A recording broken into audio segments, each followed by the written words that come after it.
Hello, lovely booktubers. I come to record this today to talk about my festive genre feast of reading books from genres I don't normally read or don't read so much over the kind of Christmas, New Year holiday season. Why was I doing that?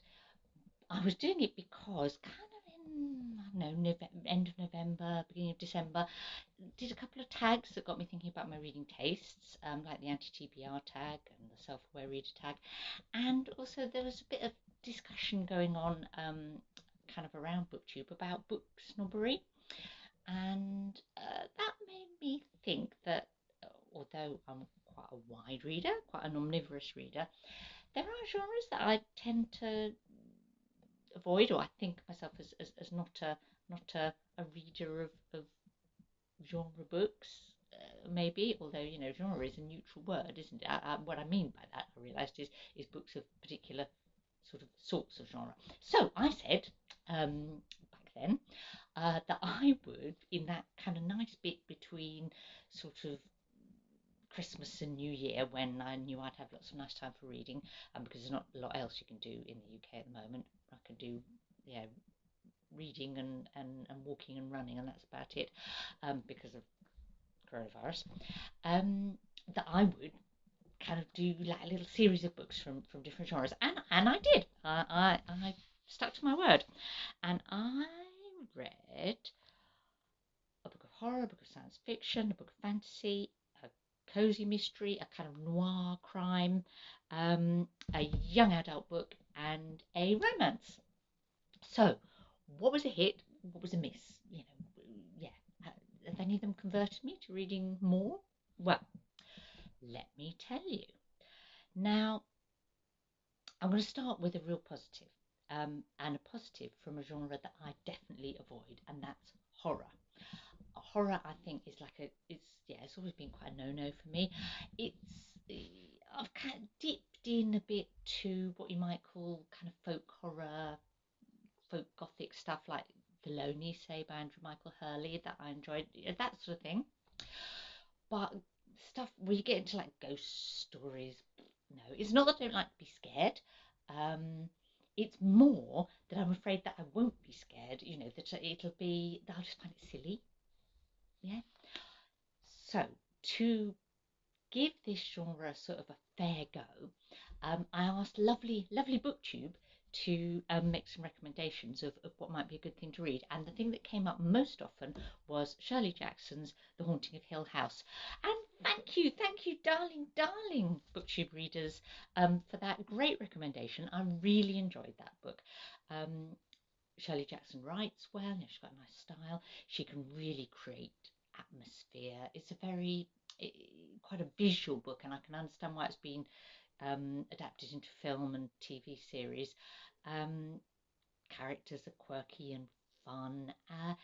Psychologically, it's convincing. Yeah, and I got a genuine um, sensation of unease reading that book. So big thumbs up. Definitely, at least a 4-star read. Does it mean I'm going to kind of go off and read loads of horror? Probably not, because I'd still be scared. Well, unless I get really good, strong recommendations, I guess that I'm not going to find it silly and pointless. But I will certainly read another of Shirley Jackson's. I think We've Always Lived in the Castle is another one that was sort of particularly recommended. So something to look forward to. And maybe I'll make it a kind of Christmas tradition that I read something a bit ghosty around Christmas, New Year. That would be fun. So that was a win.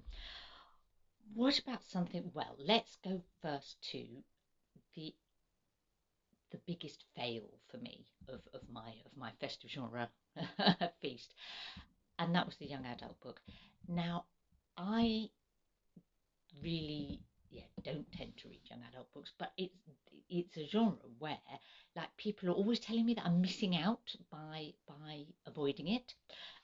So again, to give it a fair shot, I picked a book that is really well thought of, well recommended, and with a theme that I knew would kind of appealed to me, and that was Noughts and Crosses by Malorie Blackman. Now yeah, it definitely did not work brilliantly well for me, which is not to say that it isn't a good book, but it it kind of fell into my preconceived issue with YA books, particularly ones that are trying to sort of be serious, that it would be I don't know, very obvious, like make its point with size 10 boots, lay it on with a trowel, and it did that. And if you saw my Christmas Carol book tag, you'll have heard me kind of go off on a bit of a rant about it, so I won't do that again. But it said to me, this is, YA books are not for me. Um, but also I felt like it kind of patronised its young readers. Having said that, I then, since reading it, I went and talked to Tilly, my daughter of Tilly's Shelf, and she read it when she was maybe like 11 or 12 or something, and she said it absolutely hit the spot right for her at that point.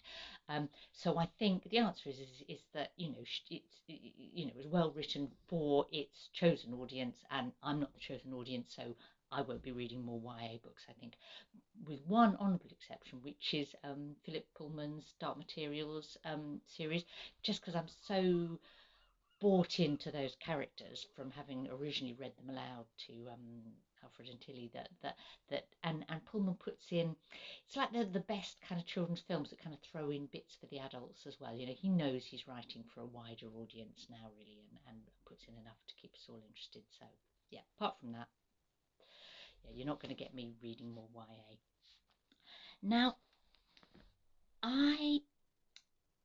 and the other genre, I suppose, on the list that I really was quite dubious about in advance, okay, was romance. And I kind of asked for some recommendations or suggestions of, how to approach it. And Steve Donahue's advice for getting into romance was, he said, like, reread Pride and Prejudice and then read a Georgette Heir Regency romance, and you see what you think. You'll enjoy it. I didn't reread Pride and Prejudice because I've read that book so often I can practically quote whole chunks of it. So it's already there in my head. But I did read a Regency romance by Georgette Heir. I read a Regency Buck, which, and again, I think I was giving the genre in a way the best shot by picking something from the 1930s, because there's things about romance that I knew could annoy me, but would be less likely to annoy me in an older book. I'll explain further. So, did I enjoy it? Yes, I did enjoy it. It was a lovely romp, a lot of fun. I leapt through the pages. Would I read a lot of that sort of thing? No. For me, it was a bit obvious, like it's that, mismatched couple, obviously, all the way through you sort of know they're going to get together, but you have to have a whole load of them, will they, won't they, and getting closer and then getting pushed apart again, and but they're going to end up there. And that, I think, is the sort of the Pride and Prejudice story, in a sense, except that I genuinely think, though it's hard to remember because it was a long time ago, I genuinely think the first time I read Pride and Prejudice, I did not know from like a couple of chapters in that Elizabeth and Darcy would definitely end up together. At the point where, say, Darcy makes his first proposal to her and she turns him down, as a first-time reader, I would sort of genuinely have not been sure whether they would ever come back from that. Whereas Regency Buck, you just know what's going to happen. Now, it's kind of okay to know what's going to happen in a book, isn't it? But and when you've got a nice writing style like Georgette Heir's, and great period detail and some nice humour, and that carries you along. My other issue with that kind of book, and with this, this book was an example of it, is the sexual politics. And Georgette Heir was deliberately, and she was writing in the 1930s, and she deliberately was writing, really good, feisty heroines that would appeal to a female reader. So it's not like, she makes some complete wet blankets, or it's kind of, I don't know, sort of slightly undisclosed S&M, of sort of, domineering men and feeble women or whatever. But nevertheless, there's something about the sexual politics that's just a bit, and as I think if I were to sum up that romance reading experience, it was like eating a slice of really rich, rather delicious chocolate fudge cake. And I enjoyed reading it. I enjoyed eating that one slice. But if you said, "Oh, have another slice," I'd say, "Oh, actually, that's enough for now for me." Whereas I know there are people that can can eat several slices of chocolate fudge cake one after the other, and can read multiple Regency romances. But so again, something I might revisit, but not frequently. But a good experiment, yeah. Then the next two were both crime, and that's sort of cheating a bit, in the sense that I was building in something to it was my Christmas New Year holiday, so I built in something that I knew I was pretty certain to enjoy, because I do enjoy crime. Now, I haven't actually read before a contemporary cozy mystery. I've read old ones, but not contemporary ones.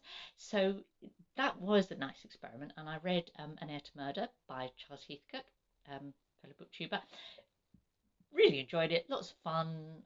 I'd read another. I think if I'm looking for a sort of a comfort read, something relaxing and not taxing, and just because I fancy it, curl up on the sofa or recovering from a cold, or I would go back to cozy mystery, 100%, and I'd read another of Charlie's for sure. So that was a success. But I won't say any more about that because I talked about it in another video alongside the Brothers Karamazov. The other crime novel, my noir crime, a bit darker, was again kind of a little bit of a cheat, because it was a wonderful excuse to read the second crime novel by Jacob Ross. Now, Jacob Ross has written a number of books, but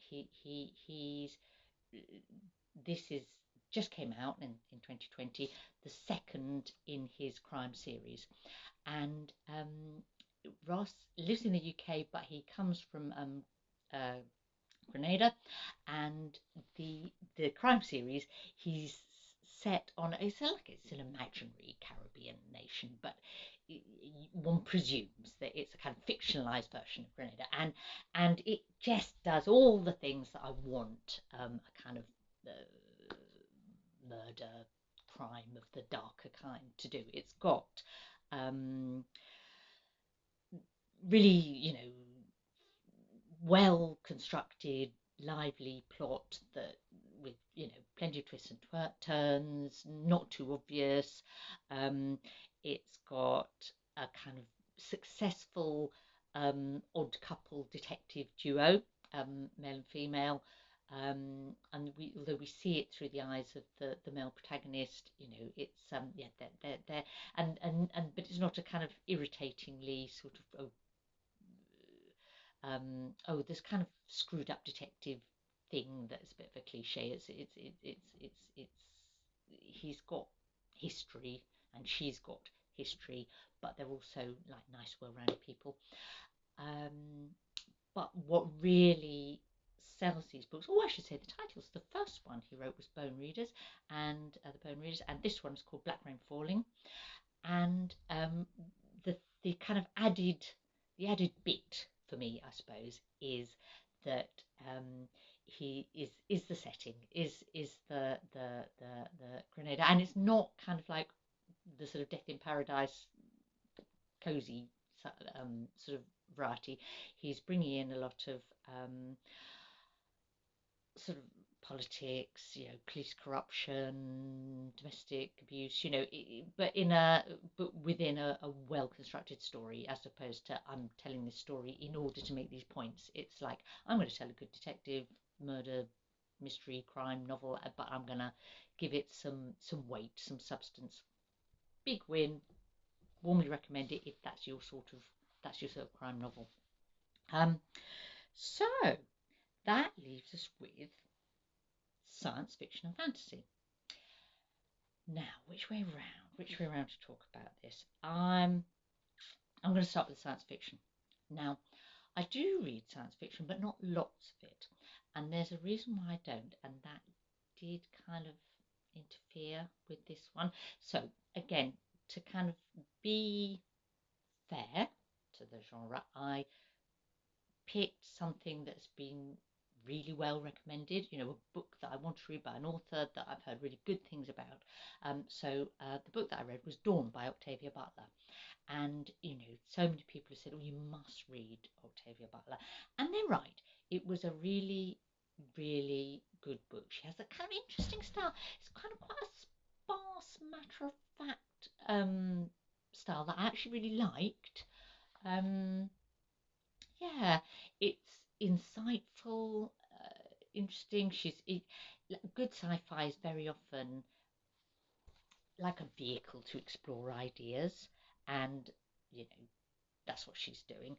It's yeah, speculative fiction as it should be, I suppose. And reading speculative fiction by a kind of mid 20th century Black American woman, again, gives sort of, I suppose, for me, a little added whatever. But I do have this problem with science fiction where there's a lot of, and they can apply to fantasy as well, where there's a lot of world building involved. Now, I know for some people that's the best thing about those type of books. That's the bit that they really enjoy, and if it's done well, they really enthuse about it. But I think I just get a little it's almost like a distraction for me, too much of that, and particularly anything where it's some of the characters in the book have, I don't know, like forearms and tentacles. I'm trying to make that work, and it just kind of interferes with my enjoyment of the plot, the characters, the ideas, the setup. That's me. It's not a criticism of Dawn by Octavia Butler, because it's a jolly good book, and I recommend it to you. But if, like me, you find that difficult, that is a problem with the book, I suppose. I think I won't go on to read the rest of that series, and I just need to check that books don't have creatures with forearms and tentacles as key characters, because it's not going to do it for me, probably. Now, that can be an issue, that kind of world building kind of stuff, in fantasy as well. But the fantasy book that I read, Piranesi by Susanna Clarke, actually turned out to be one of my books of the year. So I did talk about it in my kind of like highlights of 2020. It was just a delight of a book for me, that, and there is world building in it, but you've got actual kind of humans. It's a kind of alternative, uh, almost an alternative reality within our normal world, and some of the rules in this sort of alternative reality are different, but the characters are human, with human emotions, so it's really, for me, enormously successful novel for looking at ideas around identity and memory, and but also with this just amazing world in which it happens, that is so visual, so intense, so interesting. I could see it, imagine it. What a great book for me. I absolutely loved it. So and it would be, one of my top recommendations of the year. And thank you, Susanna Clarke, and thank you, who was it who enthused, Leo of Little Book Life. I'm particularly enthused about that. So that kind of pushed me to really make sure I picked that one. So I enjoyed my genre Christmas. I got a lot of fun out of it. I read things I wouldn't normally have read, and maybe I'll do it every Christmas. I don't know, but and I I'm happy to have felt that I sort of stepped beyond my usual genres at least.